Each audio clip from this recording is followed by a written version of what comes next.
Hello and thanks for watching. I'm David Kinder. This week at Otterbein, the football team looks to get back on track. A new a cappella group has hit campus, and the Common Book Convocation took place on Tuesday. But first, we sat down with the Director of Information and Technology, David Bender, to talk to him about the new campus Wi-Fi.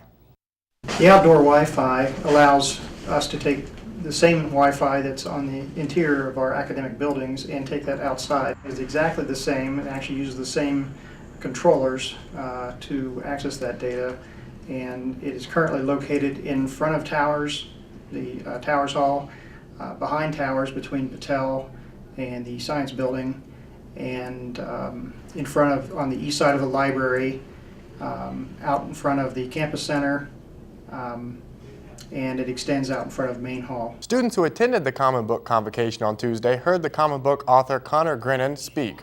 While Grinnan's book, Little Princes, One Man's Promise to Bring Home the Lost Children of Nepal, deals with a serious subject matter, Grinnan made his speech lighthearted and witty to start, yet by the end he taught a lesson. Everything will be like black and white, and there will be like soft music playing, and I'll walk in and I'll like go, I'll go like find an orphan in a corner somewhere. I'll go like, you know, pet its head or whatever you do, and the orphan will be like, oh, you know, thank you so much, like you've changed my life. There's no way. Everybody else back in the States is like, well, why did you do it? Everything else. The father, the person you're actually helping, you think that father is ever like, wow, I hope he did it for the right reasons. You know, I hope he wasn't just doing it to pad his resume. All you care about is that you helped somebody. That's the lesson. Whatever gets you off your couch, whatever got me off my couch, which was trying to impress people, whatever got me off my couch, that's the only thing that matters, because that's how you're going to make a difference to the people that actually need help. Don't let anyone else judge you for why you're doing what you're doing. Don't tell them, don't give them an opportunity. Just tell them what they want to hear. Don't let them judge you for it. Do whatever it is that it takes, because we have to get out there because people out there are really relying on us. Grinnan joined students after his speech in Roush Hall for a Q&A, and on Wednesday night, the theater department performed scenes from his book in the Campus Center Theater, bringing the Common Book events to a close for the year. I heard the Common Book was really good this year. Everyone I talked to said it was a really great book and a really great speech that he heard, and I heard that around campus there's a new a cappella group that hit campus. Yes, there is a new a cappella group. As we know, a cappella singing groups have been gaining popularity among college students across the country, and Otterbein is no exception. The new a cappella group on campus is called Ottertuned, and I sat down with the group's president to find out more. Ottertuned, Otterbein's new a cappella singing group, started rehearsing a few weeks ago.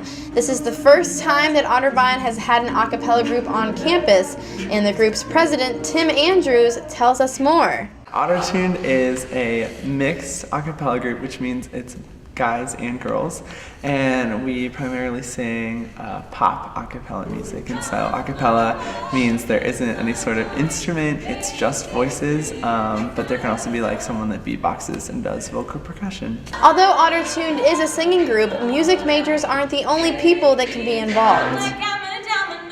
We wanted to be a group that is made up of non-majors and music majors, and that was not through the choral department, that we were kind of our own standing organization. The group has only been in existence for a few weeks, but Andrew says that they are already planning trips to conferences and hope to start doing collegiate a cappella competitions. Before fall semester is over, we're going to a conference, festival type thing in Dayton, and it is for high school, and there'll also be some collegiate groups there, and it's not really a competition, but one of our goals for spring semester is to go to a competition, so hopefully we'll do that, which is exciting. Ottertuned will be holding auditions for next year's group next fall, and Andrews lets us know what they will be looking for in potential members. As an a cappella group, you have to be able to sing together and blend well together and understand that 9 out of 10 times you're going to be singing backup. You know, there may be that song that you're singing solo with everyone else backing you up, but most of the time we support one another as we sing solos. Ottertuned will start performing in December. This was Grace Lenehan with Otterbein TV.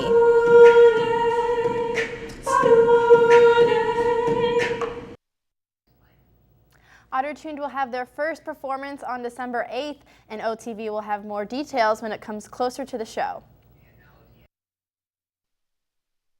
It's a big event happening on campus this weekend, and it is the opening of Otterbein's production of Les Miserables. The musical was made into an epic motion picture last year, and now Otterbein is putting on its own interpretation of the show. Otterbein will be the first college in Ohio to do a fully produced version of the musical. Opening night is tonight, October 3rd at 7:30 p.m., and the show will run the next 2 weekends through October 12th. Admission is free for students. Sports updates, John. The football team has been really busy, haven't they? Yeah, it was a rough weekend. The Otterbein football team suffered a tough loss at the hand of John Carroll last weekend in University Heights. The Blue Streaks won 28-0. This weekend, Otterbein will play under the lights against Baldwin Wallace at Memorial Stadium. With this big game coming up this weekend, our own David Kinder sat down with head coach Tim Daup to talk about the upcoming game against the Yellow Jackets. Back here with Coach Daup. Coach, last week in the loss to John Carroll, you guys came out in an offense we hadn't seen much this year to start the drive. The first 2 games of the year came out in the shotgun.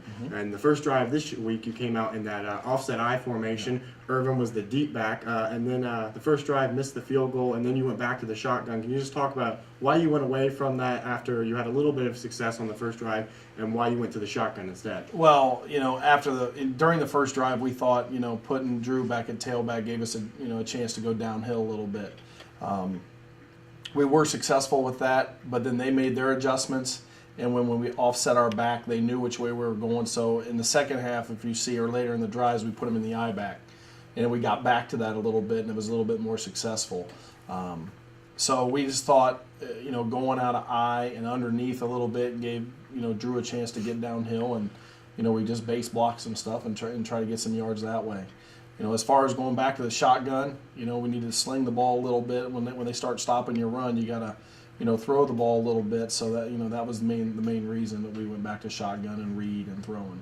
You mentioned to us last week that you wouldn't hesitate to pull Ben Sizemore if you felt like you should. Last week at halftime, you made the switch to Brick Davis. Can you just tell us why you made that switch, and who should we expect to see Saturday at quarterback? Well, I think, I thought just at that point we needed a spark. I think, when you change something up, and we did, and Brick came in, first throw, completes it, and we're on the move, and, we just ended up stalling. But I think sometimes you just need a little bit of a different look and somebody in there to run, to run the offense. And it's nothing, against either one of them. I just thought at that point we needed a little bit of a spark, and that's what we went with. Right now, I would see Ben, starting the game. But if something goes a little bit different again, then we'll make an adjustment. Defensively speaking, the front sevens had a little bit of trouble getting pressure on the quarterback. Just 2 sacks coming into the week 4. Couldn't get to Mark Myers at all in the game. What have you guys been practicing? What have you been teaching them, telling them? Have you been trying to get more blitzes in to try to get more pressure on the quarterback? Yeah, I think defensively we need to open it up a little bit more. I think schematically, I think we're okay. We're just not getting there. And I think they've been working that all week. The Baldwin Wallace's quarterback is very elusive. So he's different. He's not going to sit back there like Myers did. Slack will take off and run on you. So, with that being said, you got to be careful how much you pressure him, because if you pressure him a lot and you miss, he's going to be off and running. Well, thank you very much, Coach. We appreciate it a lot. Good luck this Saturday against Baldwin Wallace. Hopefully we'll see a victory. Oh, me too. Thanks. Kickoff for the game is set for 7 p.m. And if you can't be at the game, it can be seen here live on OTV as David Kinder and Elijah Gonzalez will have the call. Well, the women's soccer team is set to open conference play this weekend after a win against non-conference Denison. The Lady Cards won 2-0 over the Big Red on Wednesday afternoon. The first goal was scored by sophomore Jillian Strimbu, and second goal scored by freshman Erica Meyer. Both goals were assisted by Madison Birchfield, who is also a freshman on the team. The women will take to the pitch next against the Yellow Jackets of Baldwin Wallace, looking to add to their 2-game winning streak. That game will be Saturday in Berea and is set for a 1 p.m. start. The volleyball team continues to achieve success as their winning streak has now hit 7 games after dropping 4 games in a mid-season slump. Their last win came at John Carroll last Saturday as they won 3-0. This was their first OAC conference game. Monica McDonald's squad was as high as 8th in a Division III poll about a month ago, but dropped back down to 14th in the most recent Division III rankings. Their next game is at the Reich against Baldwin-Wallace at 7 p.m. this Friday, as they will look to make it 8 wins in a row. And David, I tell you, I hope the fans are out there to support that team, because if there's one thing that they need is support. They got some support at times last year. It'd be great to see a packed Reich Friday night. Yeah, it's always great to see the Reich Center filled with a lot of Cardinal fans out there. And remember, OTV has you covered for almost all these athletic events as well. Well, thanks, John. On behalf of the entire news crew here at Otterbein TV, I'm David Kinder, reminding you have a great weekend. We'll catch you here next time.